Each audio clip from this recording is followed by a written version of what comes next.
అట్లాగే ఈర్ష్య, అసూయ, ద్వేషాలు ఉంటే ఎటువంటి వాడైనప్పటికీ కూడా, ఎంత మహానుభావుడైనప్పటికీ కూడా పతనం చెందుతాడు అనేటటువంటిది వింధ్య గర్వాపహరణం వలన ద్వేషాలు, ఈర్ష్య, అసూయలు ఇవి రెండూ కూడా ఎటువంటి వాడినైనా సరే కిందకి నెట్టివేస్తాయి అనేటటువంటిది వింధ్యం ఎంత గొప్పదైనప్పటికీ కూడా అలాగా సాగిలపడి ఇప్పటికీ కూడా అలాగే ఉన్నది అనేటటువంటి విషయం కూడా మనం తెలుసుకున్నాము. ఇక ఈ రోజున గంగానది యొక్క మాహాత్మ్యం, గంగా ఎంత పరమ పవిత్రమైనటువంటిదో గంగానది. ఇప్పుడైనా కానీ మనకు ఒక 2 కోరికలు ఉండాలి. కాశీవాసం చేయాలి కానీ, లేక కాశీ క్షేత్ర దర్శనమని, ఆ తర్వాత కాశీ వెళ్ళినటువంటి వాళ్ళు తప్పకుండా గంగానదిలో స్నానం చేయాలి. అసలు జీవితంలో ఒకసారైనా గంగానదికి వెళ్ళి స్నానం చేయాలి, అది నియమం.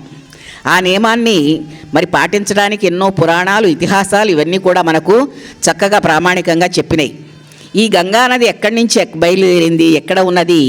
కాశీ వెళ్ళినటువంటి వాళ్ళు గంగకు వెళ్లకుండా రారు, ముందర గంగా స్నానం చేస్తారు. వెళ్ళగానే ముందర గంగానది దగ్గరికి వెళ్ళి స్నానం చేసి స్వామివారి దివ్యమైనటువంటి ఆ దర్శనాన్ని చేసుకుంటారు.